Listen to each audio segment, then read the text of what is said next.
Okay, here we go with our ecology notes. So you're responsible for learning all of this material, which means whenever you need to while you're watching, pause, rewind, and go back. Watch a section again. Make sure you fully understand it before you move on to the next section.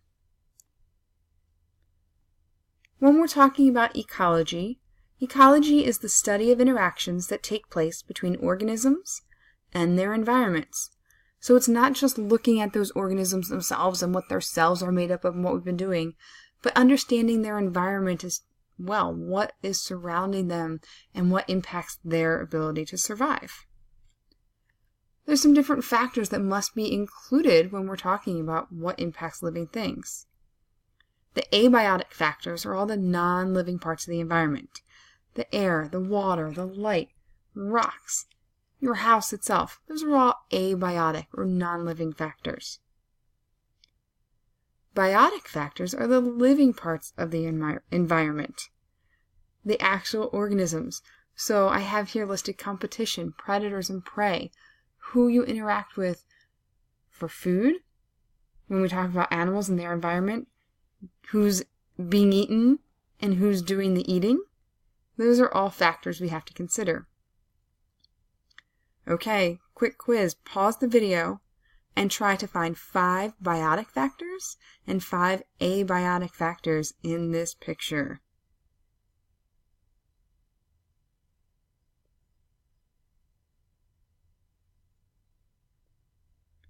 How'd you do? Were you able to find all 10? So when we're talking about our different levels of organization, we're going to look at what we actually see within our different ecological systems, our ecosystems. And we start with an organism. An organism is an individual living thing. You are a single organism. Your dog, a single organism. When we group several organisms, all of the same species together, that are living in the same area at the same time, those are important to remember, that gives us our population. That same population is going to interact. They don't live all by themselves. So when we think about all the different populations in an area at the same time, we have what's called the biological community. You can kind of think about this in your own area. You are a single organism. Your population would be your family. You all live in the same space, the same time. And your community could be your neighbors, the different people that live on your street right now at the same time as you. When we go up to the next level, we have our ecosystem. That's coming out here to this large bubble. We're no longer just looking at the communities and the organisms that are there, but also the non-living parts of our community as well. Taking it one step further, we come all the way out and zoom out to our biosphere, and that's the entire portion of the earth that can support life. So these organisms don't exist solely by themselves. We have our different populations and how they interact. And there's 2 ways I want you to remember. The first is the predator-prey relationship. The predators are consumers that hunt. The prey, they're the ones that are getting eaten. So we have our picture over here. Here's our owl. Our owl is our predator. They are hunting our little mouse here. That mouse that it's about to become dinner is the prey. The other relationship I want to highlight for you is a symbiotic relationship. When we talk about symbiosis, it's the relationships where one species will live on or in or near another species, and it has an effect on its survival, good, bad, or negative. So when we talk about parasitism, that's something where one benefits and the other one is hurt. A dog is the one species. Our second one is a tick. That tick is feeding off of the dog and it's hurting the dog. So that's not a good situation. But we could have a mutual symbiotic relationship, like our clownfish over here and our anemone. They're mutually benefiting. The anemone gets cleaned by the clownfish gets the protection. Both benefit and are happy in this relationship. So we have good and bad, and we can have neutral where it really doesn't make a difference at all. It's no help or harm. So energy moves in our environment. It doesn't sit still. It's always moving around. And the way it moves is through what we eat. So we have to start with then how the food is made. And that's through our producers. Producers are the ones that produce or make their own food. We also call them autotrophs. They do it on their own. Consumers are also known as heterotrophs. They need to get their food from somewhere else. They cannot make it on their own. There are several different types of our consumers. The first are the herbivores. They only eat plants. I always remember the herbivores are the ones that eat the plants because herbs are those leafy greens that we can add some extra flavor to our cooking. Herbs are plants. Plant eaters, like our cows here. Carnivores are our meat eaters. I always then pictured the big giant T-Rex when I think of carnivores. However, our cats and dogs are carnivores as well. And then our omnivores. We're omnivores. We eat plants and meat. We do both. We eat it all. And then detritivores, they're like our fungus. They're going to eat the decaying material, the stuff that's already dead. And they help return those nutrients back to the ground, like our carbons and our nitrogens. Looking over at this little diagram on the right, we can see how energy then flows. It starts with our sunlight.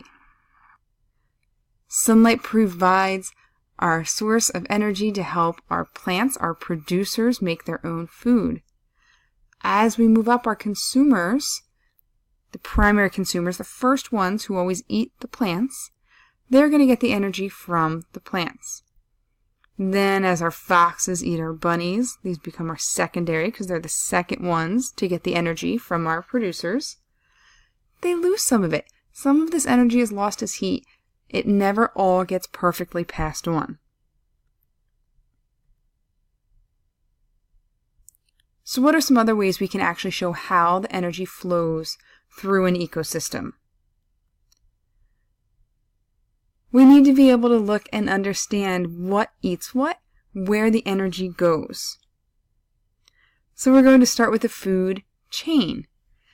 This is a series of organisms showing through which the energy is passed. A single line going from one to the next to the next. And you can see that in our little comic here.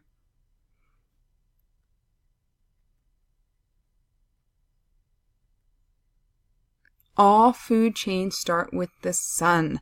I want you to remember that because you may not always see it listed, but that is our ultimate source of energy. Everything comes from and starts with the sun.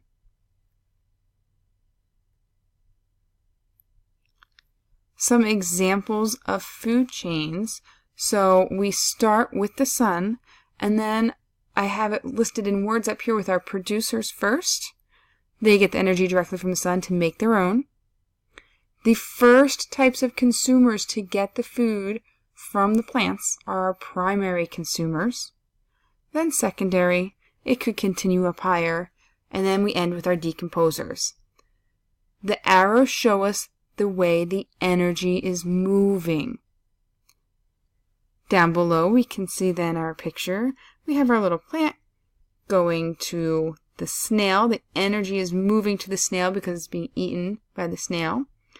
And then onto our bird and up to our owl. Another way we can look at it here, this is a terrestrial food chain or a land food chain. On the right is marine or ocean life. Those producers, the ones that make the food, are at the bottom. And then we follow the arrows up to see where the energy moves. Again, it starts by levels. Producers are first. The first ones to get to the food are the primary consumers, and it continues up. When we look at these, life doesn't exist as this single perfect chain, and only one animal eats the one before it and eats the plant. So we have to look at how they all interact together. And that's where our food webs come in. Food webs are our interconnected food chains. It's showing everything that's happening within one community. All the different plants, all the animals that are eating the plants, and then all of the different animals that are eating those animals and continuing up. Food chains and food webs are not always pictures, so I just wanted to point out and show you that we can see the same thing with our words working their way up.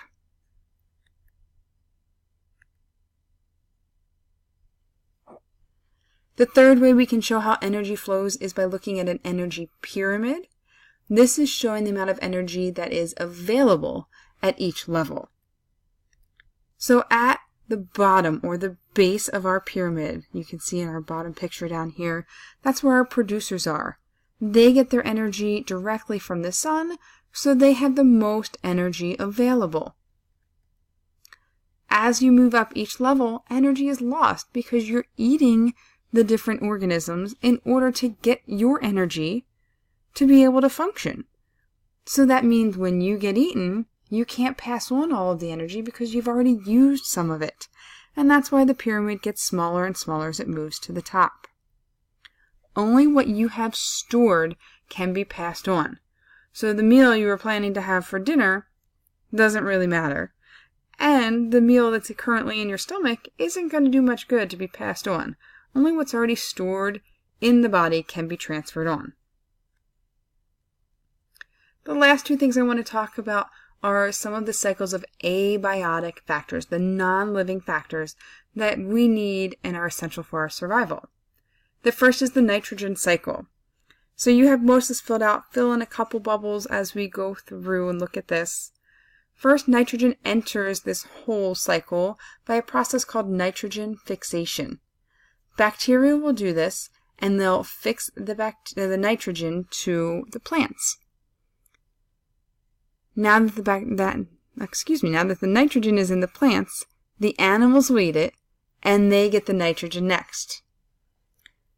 As the animals live their life, they produce waste, and then they die. And bacteria will come back, they'll eat that waste, they'll eat the dead animals, and they will take back in those nitrogen compounds. Through a final process called denitrification, the bacteria will break down those compounds and turn it back into nitrogen that we can put in the atmosphere. Looking at it visually, we start in the ground with our bacteria converting our nitrogen into something that's usable by the plants. Once it's in the plants, it's up here growing happy and our animals can eat it. We see the nitrogen moving through the arrows here. The plants are eaten by the animals. The animals then do their thing. They release waste. They die. They return to the ground where the bacteria eat them, and the nitrogen continues.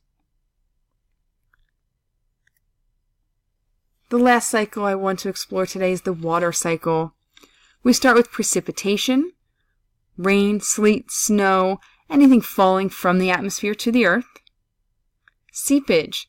So this is after we have a lot of rain, any of that precipitation coming down. The seepage is the water that's going to seep into the ground, into those top, 8 to 10 feet. And that's what the plants are going to use for their survival, which then passes on to us. The water that plants take in that they then release back to the atmosphere is called transpiration. When there's too much water, think of all this rain we've been happening, you get what's called runoff. When extra water runs off to the land and moves down to lower areas, and we start to see flooding happening. Lots of that's been present for us recently. The last stage is evaporation. Liquid water heats up, turns to vapor, and then returns to the atmosphere. Quick quiz time again.